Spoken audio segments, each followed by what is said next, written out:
Hey everyone, Miku fans, Vocaloid fans, and even people who couldn't name a Miku song to save their life, and welcome to my Vocaloid channel. Today we've got a pretty simple video. We're diving into the top 7 Hatsune Miku songs of all time as voted for by Reddit. About a month ago, a Reddit user named u/error hosted a community event on the Vocaloid subreddit, a daily competition where users voted for which Miku song was the most important ever made. Each day, users could submit a song, and the comment with the most upvotes claimed a spot on the list. After a week, we had a definitive ranking of what Reddit considers to be the 7 most important Miku songs. And the comments were full of plenty of debate. What exactly makes this song important anyway? Influence on Vocaloid as a music genre? Sheer virality and cultural reach online? Or is it the way it shaped Miku's image or inspired a generation of producers? Or connected deeply with fans? We'll explore all of that, looking at all of these questions, exploring not just what songs made the list, but why they each earned a place in Vocaloid history. I'm going to take you through each of the final 7 songs, their origins, their impact, what made them resonate with people, and why they're considered so much more important than the thousands and thousands of Miku songs already out there. I also have some of my own opinions about whether each of these truly deserve their place, which picks I think were perfect choices, and which ones were slightly more debatable. We'll also take a look at the songs that narrowly missed the cut, but still has a huge influence on Vocaloid culture and Miku's image over the years. I think it's going to be a great way to share a bit of Miku history with newer fans, explain why this song means so much more to people than simply the way they sound. By the end of the video, I hope you not only understand why Reddit picked these songs, but also see how each one earned its place, how they built the foundation of what we now think of as Miku music. For a bit of extra intrigue, I'm going to count down backwards, starting from the song that was chosen last, all the way to the one Reddit voted in first, arguably the most important Hatsune Miku song ever made. So, make your final predictions now, while you still can, and we'll dive right in at number 7, 01 Ballad.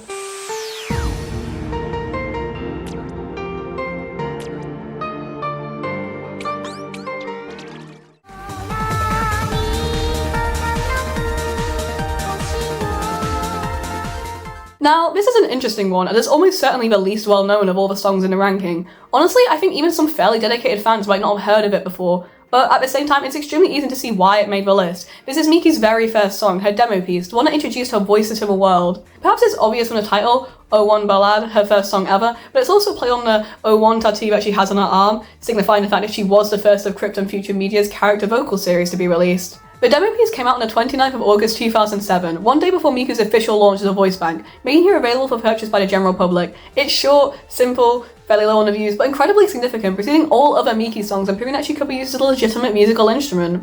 The track was produced by Eiji Hirasawa, who was responsible for both composing the music and writing the lyrics. Interestingly, this is also the first time Hirasawa had ever written lyrics. He apparently never really thought much about being the first Miku producer. The aim was simply to create this demo song, a short showcase of her talents. It wasn't his intent to write something that would be remembered decades later. Its main goal is an exploration of what the software could do. So, 01 Ballad was intended primarily to show off her voice bank, what the software was capable of, the kind of melodies and tones it could support. The original is basically only 5 lines of lyrics, and has received a lot of unofficial extended versions and covers, but it serves its purpose of proving that Miku is capable of carrying a tune. There is also a full version, Hoshu no Kakera, Fragments of a Star, that was released later, expanding on the original idea, and it had frequent appearances at early concerts and within fan tributes. There are a few different reasons why it stands out as important. Obviously, it's the beginning of Miku, the very first recorded use of her voice in an official song. That alone gives it a level of importance that no later track can replicate. It's a voice test that started an entire movement.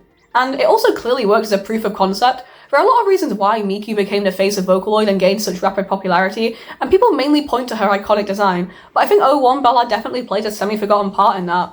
All the early adopters of the Vocaloid trend needed some kind of proof before purchase, and 01 Ballad was obviously enough to encourage thousands of people to purchase her voice bank in the weeks following her release, and from there she's only grown bigger. I think it also holds a lot of sentimental value for longtime fans, a sense of this is where it really all begins. It's the earliest roots of Miku, and when you hear it you can really reflect on how far things have come, stylistically, technically, and in terms of production value. It's a way to meditate on Vocaloid's growth as a genre. Also, the PV that goes alongside it beautifully captured this sentiment as we see Miku big up for the first time. Like, it's basically like we're witnessing her birth. So as a song, it represents a key part of the narrative of Miku's history.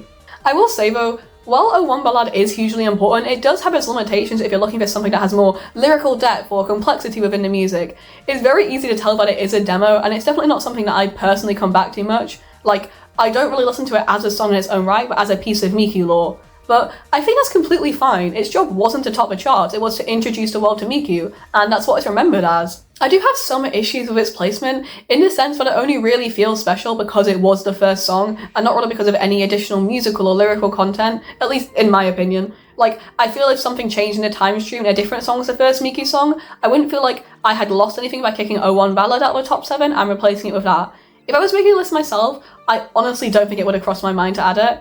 Still, 01 Ballad was special enough to get Miku to grow, and it is interesting to think if it had been any other song, would Miku have been as well received? Would her launch have gone differently? It's impossible to know, but looking at Miku's popularity today, there was definitely something special within the song. Next up, at number 6, we have the disappearance of Hatsune Miku, or the end of Hatsune Miku, and with it we've jumped all the way from Miku's beginning to her end.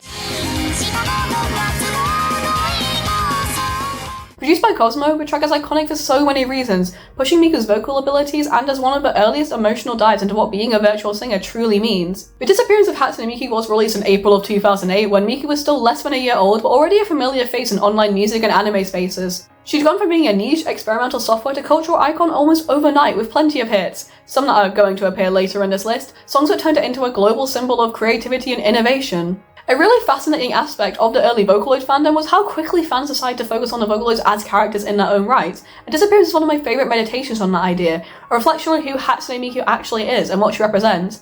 I really love a meta Vocaloid song that wants to look inward at Miku herself, and I think Disappearance fully deserves its spot here on the list as one of the best examples of that. It's essentially a song from Miku's own perspective about her realizing she isn't real, merely a machine imitating a person's voice, and that she's about to be deleted from existence. It explores what it means to exist as fiction, to be a digital singer who can only live through sound, simply a piece of software. The track unfolds as a desperate final outpouring of emotion as the software begins to fail, ending chillingly on a note where the application has encountered an irrecoverable error and a silent Miku. I've heard it so many times that I've forgotten just how devastating and heartbreaking the actual lyrics are, Miku trying to sing for as long as possible as the system collapses around her. It's a really tragic ending for Miku, unable to prevent shutdown. This same desperation is also reflected in one of the most famous aspects of the song, the speed.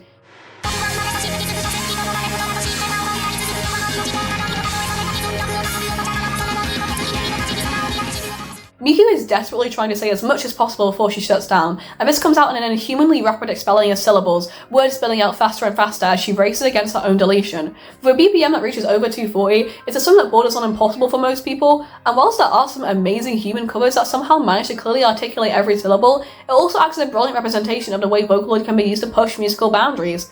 It's a perfect example of how Vocaloid can do some things that humans simply can't. Disappearance really pushed the limit of what Miku was capable of at the time, and popularized the Vocaloid sings really fast subgenre that Cosmo would continue to pioneer even to this day. It managed to be a technical showcase as well as something deeply emotional, all about the fear of being forgotten and the heartbreak of losing your purpose. Its unique speed and intensity has also led to it being a rhythm game mainstay. It's infamously difficult in a variety of different games. Personally, I barely managed to full combo it on hard on Project Sekai. It's probably the Vocaloid song that I associate most strongly with rhythm games, aside from maybe A Tale of 6 Trillion Years in a Night. So yeah, I think it's easy to see why it was chosen to be on the list. I think it's one of the best explorations ever of Hatsune Miku as personified technology, and the emotions that come alongside that, a voice grappling with her own inexistence. The lyrics filled with fragmented sentences and broken pleas make it feel so viscerally, painfully alive, especially in contrast to her inhuman-sounding voice. I can't imagine the impact it would have made back in 2008 when Vocaloid was still in its infancy. It really feels like she's gained her own consciousness, her own will to keep singing, even without a producer. And that's also managed to make it somewhat timeless. The emotional core of the song is just as relevant for Miku in 2025 as it was in 2008. It's also one of the best songs to see her perform live, or even in MMD videos. Seeing her hologram flicker and glitch, voice speeding up until it finally all breaks apart, it really feels like you're watching her struggle to stay alive. Technically, it pushed the limits of Vocaloid's capabilities. Artistically, it proved that Miku as a character in herself can move people, and is more than simply a substitute for a human voice, but an entity in her own right. I also think it shaped the way Miku has been written about ever since. Without Disappearance, we might not have gotten all of the self-aware and meta Vocaloid songs that are such a staple of the community. It's especially striking when you remember just how early it was, this in-depth exploration of Miku's mortality and humanity just months after her debut. It's one of the first songs to really emphasize that Miku isn't just a tool, but a storytelling device in her own right. And even listening to it again for this video, it still gives me chills. It captures everything that I love about Miku and Vocaloid as a whole, that strange connection between human emotion and artificial voice. And I'm honestly very happy that it has a place on this list.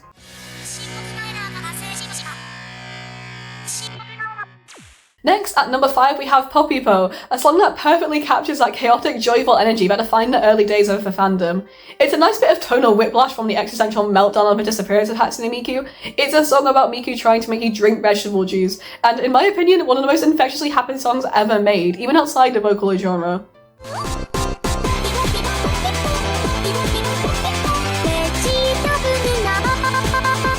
Puppy Po was produced by LeMaze and released in December of 2008. Like her other entries on the list, very close to Miku's initial release date. And you can definitely tell, a lot of fun, wacky songs came out of the original fandom with a general feeling of messing around, throwing stuff at the wall and seeing what stuck. Poppypo is a song entirely about vegetable juice, one of the most catchy choruses ever composed. I genuinely will skip the song if it comes up on my playlist sometimes because I don't want poppy poppy po people to be going around and around in my head all day. It's easy to dismiss it as just a cute, nonsensical song, and to be fair, it totally is, but it also acts as a reminder of what Vocaloid is, a program that allows anyone to create music, even if it's essentially a vegetable juice propaganda campaign. Anyone can buy the software, make a song, upload it, and share it with the world. There are no set rules about what Miku can sing, and I think Poppypo embodies that chaotic freedom better than almost anything else. The high energy and sheer fun found in the song has made it a viral hit from the beginning, and it's still just as well known today. It's a song that's hardened to not bump into at some point if you spend enough time online. You didn't even heard of Hatsune Miku. Like, for example, so many of my friends heard it as their first Vocaloid song when it was featured in Just Dance. In that sense, it makes it a pretty popular gateway song, the one that first introduced people to Vocaloid. I also want to quickly mention Even Poker,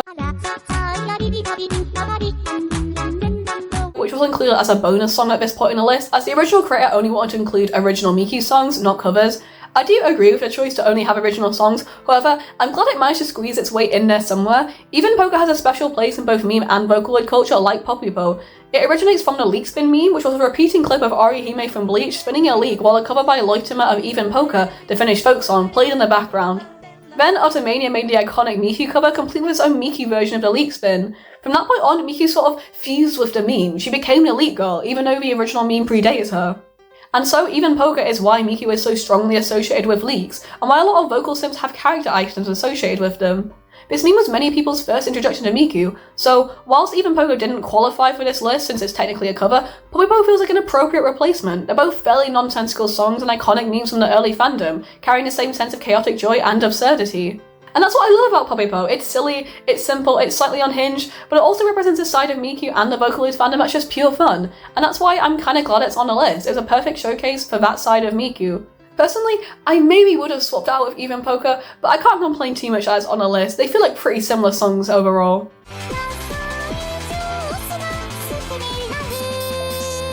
Alright, rolling at number 4 we have Senbon Zakura by White Flame or Korusa P, an iconic hard rock song blended with a traditional Japanese style. This song is one of the clearest examples of Miku not just as a piece of software or a meme, but as something closer to a cultural symbol. It's a track that delves deeply into Japanese history and identity, layered with meaning and rich in symbolism.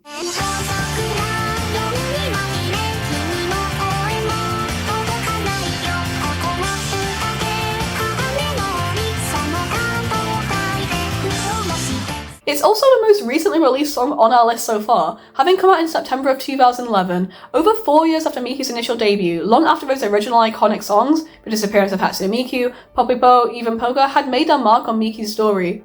It came out nearer to the end of what people consider to be the golden age of Vocaloid, or its first major wave of popularity. The software, the fandom, the music, and the way people thought of Vocaloid was changing. We're at a time where some of the biggest early producers are already moving on to other non-Vocaloid focused projects, expanding their musical horizons. And I think that you can tell that Senbon Zakura came out of a much more developed Vocaloid scene, feeling so much more ambitious and lyrically and musically rich than a lot of the projects that came before it. The musical style is really interesting. You have this fast rock-inspired beat fused with traditional Japanese motifs, alongside bold instrumentation. The opening piano flourish is especially well known.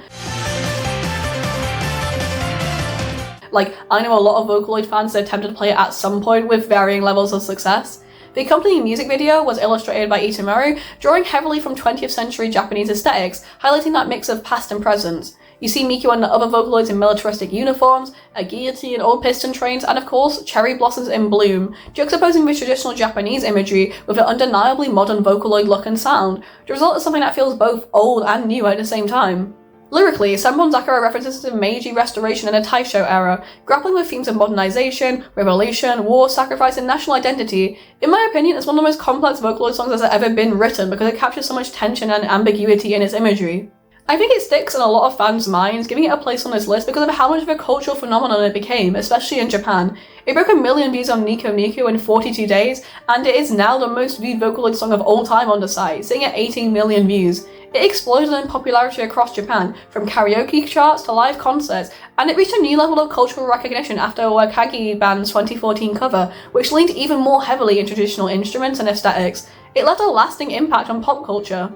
The song has also given Miku one of her most recognisable identities through her dark military jacket with cherry blossoms and her commanding stage presence. Here she isn't just performing a song, she's embodying a point in history. Miku can carry not only a melody but a cultural identity. It also pushed the boundaries of what a Vocaloid song could do musically, breaking away from electronic pop to a much richer, more cinematic sound, a fusion of Japan then and now. Now, I do want to touch on a slightly more complicated aspect of Senbon Sakura that is a frequent topic of online discussion. Over the years, fans have discussed the song's imagery and whether the militaristic visuals, the uniforms, the flag waving, and patriotic undertones romanticize Japan's imperialism or borrows too heavily from nationalistic aesthetics. For many, that's an uncomfortable reminder of a very painful period of history. But at the same time, it's also really hard to make any definitive statement about authorial intent here, especially for a Western audience. The original Japanese lyrics are infamously hard to translate due to the usage of a lot of idioms, references to Buddhist mythology, and the need for a deep understanding of Japanese culture and history, nuances that simply don't carry over neatly to English. It's one of those things where each line essentially needs a long footnote explaining the implications. Because of that, there are a lot of competing interpretations. Some people see Senbon Sakura as nationalistic, others as critical of this nationalism, a commentary on modernization, loss, or even the cyclical nature of history. I think a lot of it is down to how you interpret it, and frankly, I do not have anywhere near the level of cultural or historical understanding needed to truly understand the message of the song. It is somewhat intentionally ambiguous even in the Japanese, never mind any questionable English translations. Plus, there are definitely two separate discussions to be had about the lyrical content of the song, and then the actual imagery that is shown in the music video and other associated media. I've read a lot of different people's opinions on it, and I think it's something that's going to vary from person to person. Honestly, a lot of the discussion surrounding it reminds me of the way that these similar themes were discussed in, like, Attack on Titan. Regardless of how you interpret it, there is no denying that Senbon Sakura is a beautiful piece of art. It brought attention to a period of Japanese history that isn't always well known to Western audiences, an open conversation about how Vocaloid can engage with cultural themes in complex ways. Its cultural impact in Japan and the Vocaloid scene definitely does make it deserving of a place in the top 7 most important Miku songs list.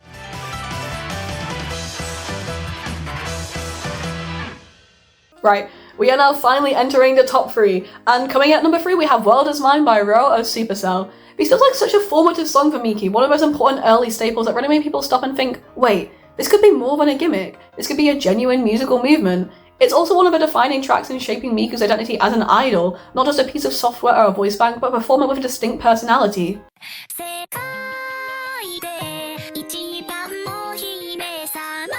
World Is Mine was released on the 31st of May 2008, so back in that first formative year of Miku's existence. It's right in the thick of Vocaloid's blossoming as a music genre, coming after 01 Ballade and Disappearance, but still early enough that people were figuring out what this strange new digital voice could be. The song's premise is simple, but surprisingly impactful. Miku plays the role of a spoiled, bratty girl who believes that the world revolves around her, a self-proclaimed princess, telling the story of her falling in love with a boy who doesn't seem to realize how lucky he is to be in her presence. She's possessive and playful and has a lot of attitude, fully encapturing the Himidera archetype. But she's also using her short-temperedness and fickle nature to cover up her own insecurities, hiding her vulnerabilities behind a mask of self-importance. I think it especially stands out because of the role that Miku plays. It's one of those songs that uses her as a character within it.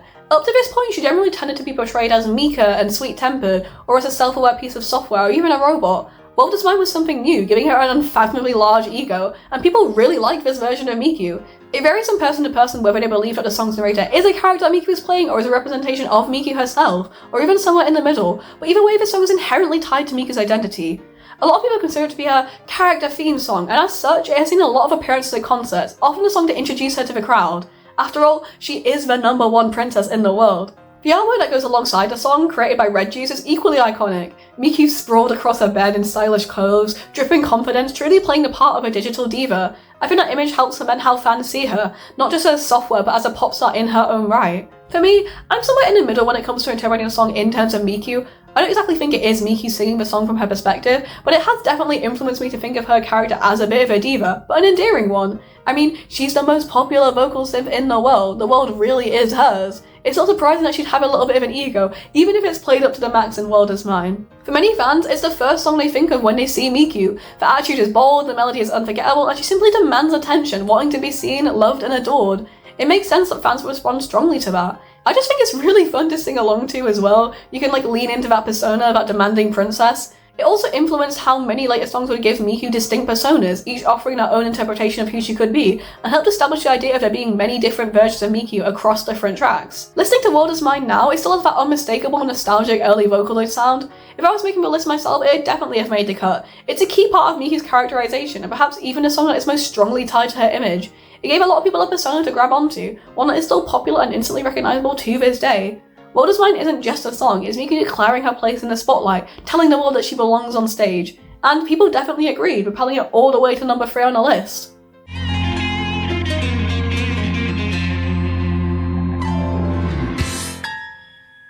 We're now at number 2, and personally this is by far my most favourite song on the list. Rolling Go by Waka is a deeply emotional piece that resonates with so many fans on such a personal level. It's something that I'm unable to listen to passively. It stirs up so many emotions, desperation and vulnerability and determination, all wrapped up in this chaotic music.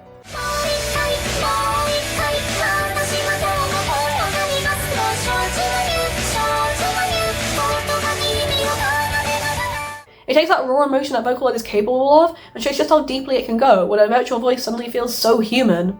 Rolling Girl was officially released in February of 2010, sitting right in the middle of what's considered to be the golden era of Vocaloid. By this point, Miku was no longer a new curiosity, having become an established musical tool. Producers had experimented with new styles, concepts, artistic visuals, and fan interaction. But Rolling Girl broke through in a new way. Not only is it incredible musically and deeply symbolic, it's one of the most emotionally resonant songs ever created with Miku's voice. The song encapsulates all that makes Waka's style so great, the delicate balance between chaos and order. The piano feels both very elegant and extremely frantic at the same time, perfectly mirroring the song's emotional intensity. There's this constant sense of urgency running through every note, an internal pressure that builds and builds. Yet, nothing feels too overwhelming, and each instrument is perfectly balanced, precisely placed, nothing dominating the song too much. It's one of those tracks that you want to replay endlessly because there's so many little flourishes and interesting things to catch. The lyrics heavily imply she's suffering from severe mental health issues, as the girl is unable to reach her distant dreams and hurt by the overlapping voices in her head. But Waka balances that despair with a tiny flicker of hope, the idea of rolling again. Moe Kai is probably one of the most iconic phrases in all of Vocaloid. One more roll, I will roll again today. Even when everything feels hopeless, there's this impulse to stand back up. That's the emotional core of the song. And I think it resonates so much with people because this is a universal kind of feeling. The ambiguity of the lyrics also lends itself to people substituting their own issues and feelings into the song. Everyone has their own version of what it means. I've seen people interpret it as about an abusive relationship, or bullying, or burnout. Even the act of rolling itself, that moe kai, changes from person to person. I've always seen it as a fairly hopeful sentiment, but some people view it as a harmful act. Maybe it's her rolling away from her problems, or maybe it's representative of her pushing herself too far.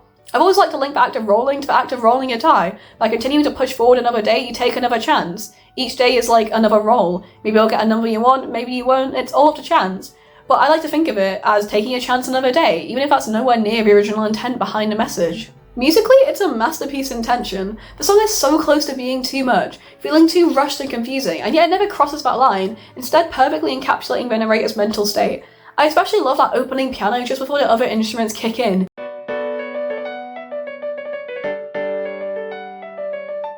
Even from that first few seconds, you can already hear what the song is about through the rising and falling melody that mimics the action of rolling. Miku's voice isn't particularly polished. It feels emotionally charged, fragile and defiant all at once. The contrast between this vulnerability and crushing intensity gives the song this push-pull feel that could be overwhelming but just feels so cathartic. The tempo, the dynamics, the piano refrain, it manages to pull you into the girl's mental space. The production mirrors what's going on in her mind, things spiral then stabilize, and you hold your breath along with her. It's a very physical song. I think that sensation of rolling can be felt throughout. Rolling Go gave a lot to the Vocaloid world. It's one of those tracks that people point to when talking about how Vocaloid so often delves into these more taboo topics, dealing with mental illness, burnout, self-destruction in a way more mainstream genres often don't. Miku's voice, precisely because it's artificial, creates a kind of emotional distance that paradoxically lets people connect more deeply. It lets you face something painful in a safer way. I've seen a lot of people share online about the ways they personally relate to this song, ways of viewing that I never would have imagined myself. Miku's voice, precisely because it's artificial, creates a kind of emotional distance that paradoxically lets people connect more deeply. It lets you face something painful in a safer way. Part of what makes the song so powerful is that it doesn't pretend to have easy answers for these struggles. The ending comes pretty suddenly, the music cutting out abruptly, leaving listeners in uncertainty. Some see it as tragic, others read it as symbolic of pushing through, of resilience until the end. There's something deeply human in recognizing that struggle, failure, shame, rebounding only to be met with more failure, but somehow still surviving another day. I fully believe it deserves its position so high on the list. It's one of those songs that shaped Miku not just as a voice bank or a meme, but as a conduit for real, sometimes painful human emotion. And I think it's important to be on here as a representation of the way that Vocaloid can be such a good medium to engage with these more difficult topics through. It's one of my oldest Vocaloid songs, and I have a lot of memories and emotion tied deeply to it. And when I listen to it, all those raw feelings bubble back up again. It's an excellent choice for number 2, a beautiful song showing just how much Miku's voice can touch people.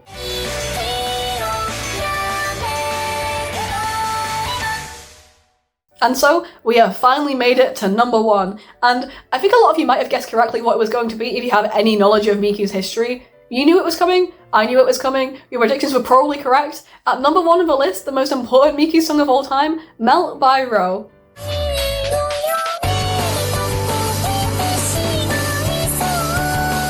Melt was released in December of 2007, just a few months after Miku's debut. We haven't strayed much from the early period of her life on this list, so it makes sense that number 1 is arguably her most impactful song in that time, a track that completely changed the trajectory of Vocaloid when it still felt new, and fun, and full of possibility. I've listened to a lot of Vocaloid songs in my time, but not much of it is pre-2008.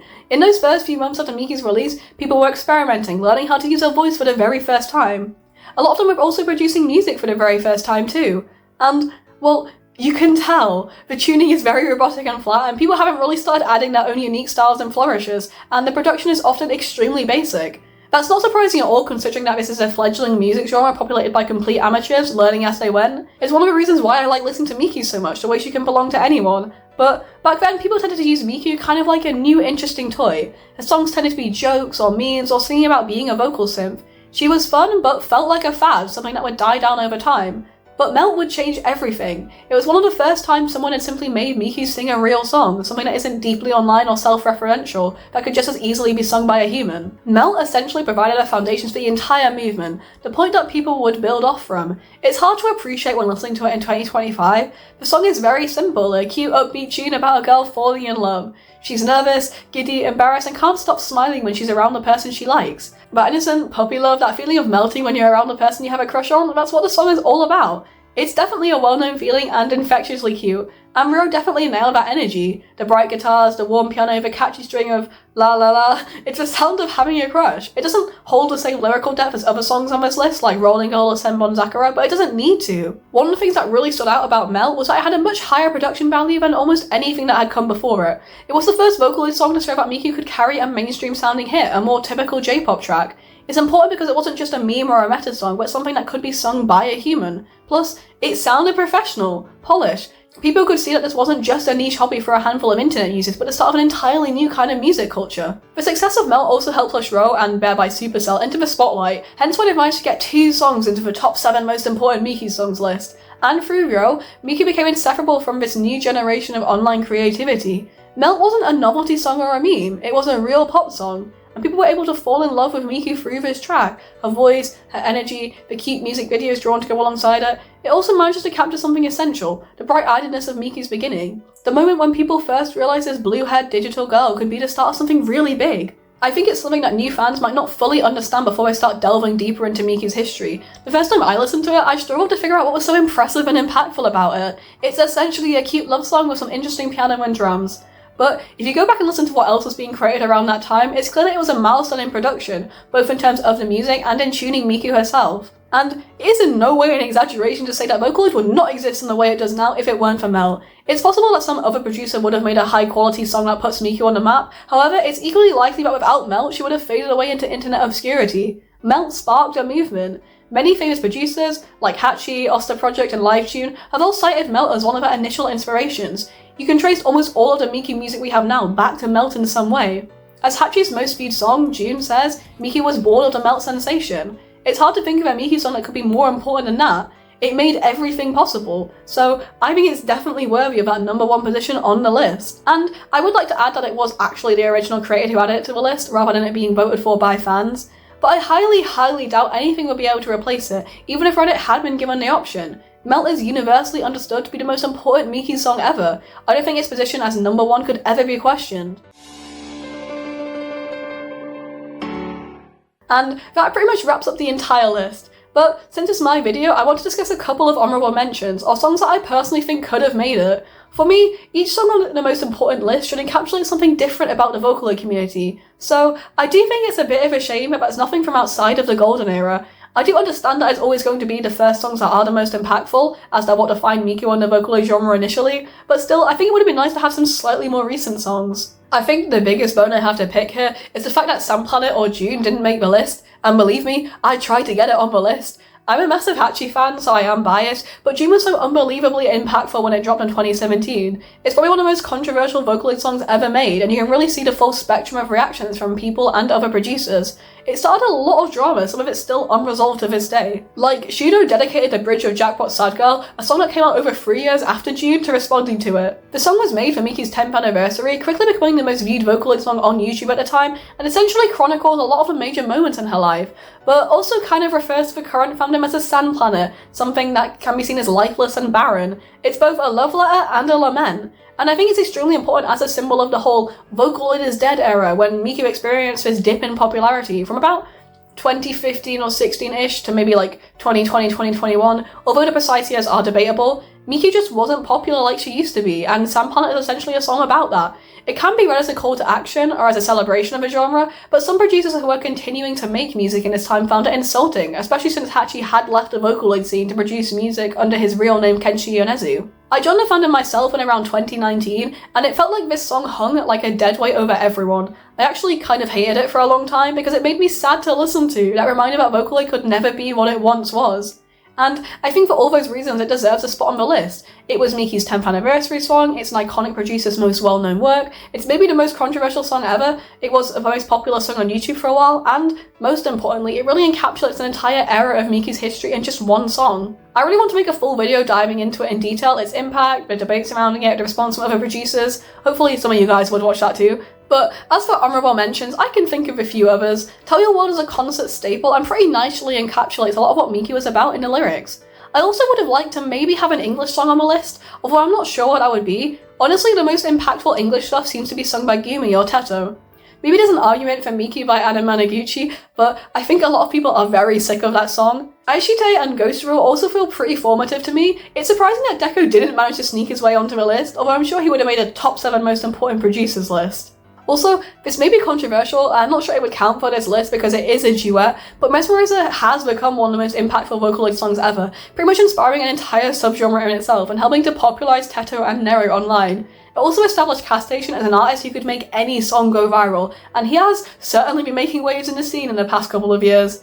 No other songs really come to mind at the moment, but I'm sure I'm going to think of some more iconic hits as soon as I stop filming. But yeah, that's pretty much all I have for now. I'm really curious to know what you guys would have picked in the comments. Is there anything you would have added? Anything different you would have swapped out? Does anyone else think Sand Planet should have been added? Let me know. I like reading people's opinions and engaging in the fandom. I mean, that's what led to this video being made in the first place. So, thank you so much for watching and supporting the channel. Like, subscribe, do all those YouTube things, and hang around if you want to see more Vocaloid content. The Sand Planet deep dive does call to me. Thanks for watching, and I'll see you guys in the next one. Goodbye!